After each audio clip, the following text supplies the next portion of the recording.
പശ്ചിമേഷ്യൻ സംഘർഷത്തിൽ പുതിയ പടപ്പുറപ്പാടിൽ ഇറാൻ. അമേരിക്കൻ യുദ്ധക്കപ്പലുകളെ തകർക്കാൻ ഇറാന്റെ മിസൈൽ ലോഞ്ചറുകൾ സജ്ജമാണെന്ന് ഇറാൻ പരമോന്നത നേതാവിന്റെ സൈനിക ഉപദേഷ്ടാവ് മൊഹസൻ റസായുടെ മുന്നറിയിപ്പ്. ശത്രുക്കൾക്കുമേൽ കൂടുതൽ സമ്മർദ്ദം ചെലുത്തേണ്ടത് അത്യാവശ്യമാണെന്ന് ബുധനാഴ്ച നടന്ന ടെലിവിഷൻ അഭിമുഖത്തിൽ മൊഹസൻ റസായി പറഞ്ഞു. ഇറാന്റെ എക്സ്പീഡിയൻസി ഡിസേൺമെന്റ് കൌൺസിൽ അംഗവും IRGC മുൻ കമാൻഡറുമാണ് ഇദ്ദേഹം. സമ്മർദ്ദം ഇനിയും ശക്തമാക്കണം. തങ്ങളുടെ ലോഞ്ചറുകൾ ഇപ്പോൾ യുദ്ധക്കപ്പലുകളെ ലക്ഷ്യം വെച്ചിരിക്കുകയാണ്. ഞങ്ങൾ അവയെല്ലാം കടലിൽ മുക്കുമെന്നും അദ്ദേഹം വ്യക്തമാക്കി. ഇറാനുമേൽ നാവിക ഉപരോധം ഏർപ്പെടുത്താനുള്ള അമേരിക്കയുടെ ശ്രമങ്ങൾ പരാജയപ്പെടുമെന്നും അദ്ദേഹം കൂട്ടിച്ചേർത്തു. ഹോർമുസ് കടലിടുക്ക് തുറക്കാൻ ശ്രമിച്ചപ്പോൾ അമേരിക്കയ്ക്ക് ചരിത്രപരമായ പരാജയം ഏറ്റുവാങ്ങേണ്ടി വന്നതുപോലെ നാവിക ഉപരോധത്തിലും അവർ പരാജയപ്പെടാൻ വിധിക്കപ്പെട്ടവരാണെന്ന് മൊഹസൻ റസായി പറഞ്ഞു. ഇറാൻ സായുധ സേന ഒരിക്കലും അമേരിക്കയുടെ നാവിക ഉപരോധം നടപ്പാക്കാൻ സമ്മതിക്കില്ലെന്നും ഉപരോധം തടയുന്നതിനു വേണ്ടി ഇതുവരെ പുറത്തെടുക്കാത്ത ആയുധശേഖരം ഉപയോഗിക്കുമെന്നും അദ്ദേഹം കൂട്ടിച്ചേർത്തു. അമേരിക്കയുടെ ഏറ്റവും പുതിയ പദ്ധതി പ്രകാരം ഇറാനിലെ ഇസ്ഫഹാൻ നഗരത്തിൽ പാരച്യൂട്ടിലൂടെ സൈന്യത്തെ ഇറക്കി അവിടുത്തെ യുറേനിയം പിടിച്ചെടുക്കാനാണ്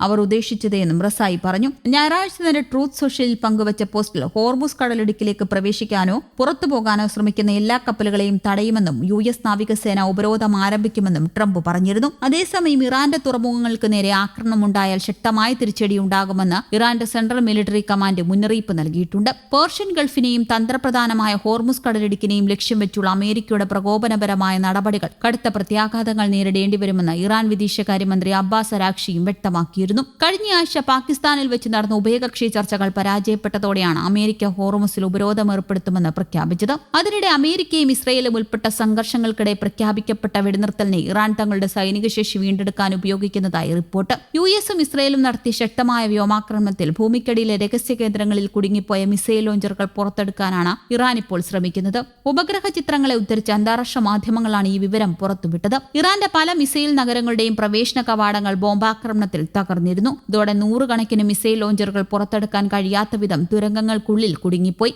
വെടിനിർത്തൽ നിലവിൽ വന്നതോടെ ബുൾഡോസറുകളും മറ്റ് യന്ത്രങ്ങളും ഉപയോഗിച്ച് ഈ അവശിഷ്ടങ്ങൾ നീക്കം ചെയ്യാനുള്ള ശ്രമത്തിലാണ് ഇറാൻ സൈന്യം. അമേരിക്കൻ പ്രസിഡന്റ് ഡൊണാൾഡ് ട്രംപിന്റെ നേതൃത്വത്തിലുള്ള ഭരണകൂടം ഇറാന്റെ ഈ നീക്കങ്ങളെ അതീവ ജാഗ്രതയോടെയാണ് നിരീക്ഷിക്കുന്നത്. വെടിനിർത്തൽ കാലയളവിൽ ഇറാൻ ആയുധശേഖരം പുനഃസ്ഥാപിക്കുന്നത് ഭാവിയിൽ വലിയ ഭീഷണിയാക്കുമെന്ന് US ഇന്റലിജൻസ് മുന്നറിയിപ്പ് നൽകി. ഇറാന്റെ പകുതിയോളം മിസൈൽ ലോഞ്ചറുകൾ ഇപ്പോഴും സുരക്ഷിതമാണെന്നാണ് അമേരിക്കയുടെ വിലയിരുത്തൽ. ഇസ്രയേലുമായുള്ള യുദ്ധത്തിൽ തകർന്നടിഞ്ഞ തങ്ങളുടെ പ്രതിരോധ സംവിധാനം എത്രയും വേഗം പൂർവ്വസ്ഥിതിയിലാക്കാനാണ് ഇറാൻ ലക്ഷ്യമിടുന്നത്. ഇതിനായി റഷ്യയിൽ നിന്നും ചൈനയിൽ നിന്നും സാങ്കേതിക സഹായം തേടുന്നതായും റിപ്പോർട്ടുകളുണ്ട്. പശ്ചിമേഷ്യയിലെ എണ്ണ വ്യാപാരം തടസ്സപ്പെടുത്താൻ ഇറാൻ കടലിൽ വിതറിയ മൈനുകൾ നീക്കം ചെയ്യാനും ചർച്ചകൾ നടക്കുകയാണ്. അമേരിക്കയുടെ ബങ്കർ ബസ്റ്റർ ബോംബുകൾ ഇറാന്റെ ഭൂഗർഭ കേന്ദ്രങ്ങൾക്ക് വലിയ നാശനഷ്ടങ്ങളാണ് വരുത്തിയത്. ഇതിൽ നിന്ന് കരകയറാൻ ഇറാൻ വലിയ തോതിൽ സാമ്പത്തിക നിക്ഷേപം നടത്തുന്നുണ്ട്. സമാധാന ചർച്ചകൾ പുരോഗമിക്കുമ്പോഴും യുദ്ധത്തിനായുള്ള തയ്യാറെടുപ്പുകൾ ഇറാൻ ഉപേക്ഷിച്ചിട്ടില്ല എന്നാണ് ഇത് സൂചിപ്പിക്കുന്നത്. പാകിസ്ഥാൻ മധ്യസ്ഥതയിൽ നടക്കുന്ന സമാധാന ശ്രമങ്ങൾക്കിടെ ഇത്തരം വാർത്തകൾ വരുന്നത് ചർച്ചകളുടെ ഭാവി സങ്കീർണമാക്കും.